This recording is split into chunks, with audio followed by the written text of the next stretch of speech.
Everybody back to RMV with us. Today we have a special podcast prepared.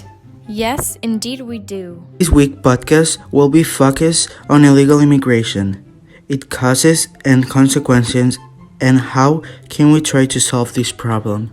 We will focus mainly on the US since it's such recent news, so let's get right to it. Before we get into talking, let me first briefly explain the difference between migration and immigration. Immigration is defined as coming to a foreign country with the intention of permanently living there. Throughout history, immigration has been of great cultural, economic, and social benefit to many countries in Europe and the US. Several waves of immigration through the years have given rise to the establishment of various multicultural societies.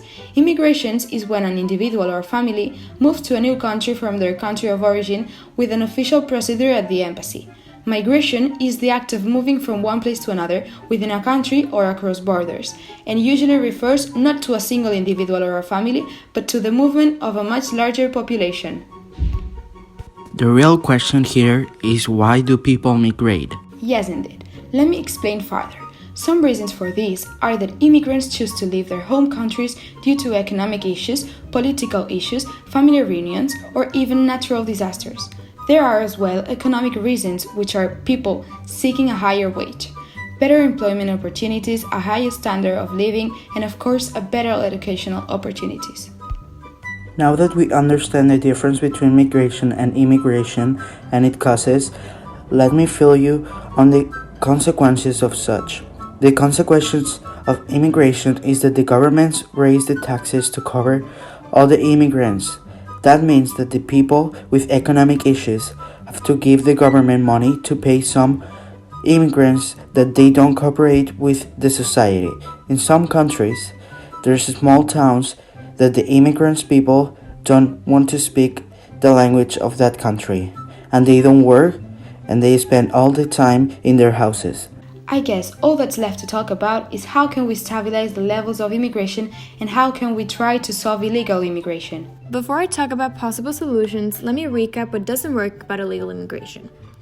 For 40 years, US leaders on the left and right have pushed three solutions to the problem of migrants who are there illegally. First of all, border enforcement.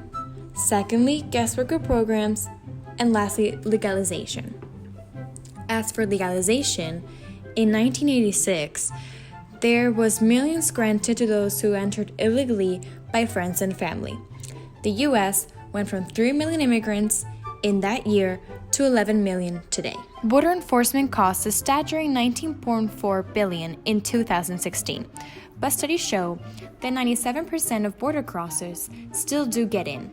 Current estimates are that taxpayers in the US will give out around $12 billion to $66.9 billion to Trump if the barriers are built between the Mexico and the US border.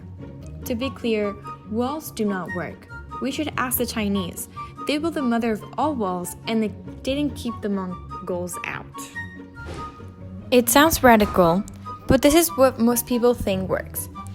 They think that instead of adding firepower, fencing, and drones at the border, that they must deal directly with powerful forces pushing people out of their home countries and towards the US. The majority of border crossers in the Southwest come from El Salvador, Honduras, and Guatemala. All three are among the most dangerous nations on earth. Although the United States has every reason and every right to protect its borders, building a wall and militarizing it is a foolish waste of money. We must do something better. We must offer compassion for vulnerable children running from harm and work to reduce unlawful migration to keep more children and families safe in their home countries. That's it for today, everyone. We hope you enjoyed this week's podcast version and stay tuned for more information.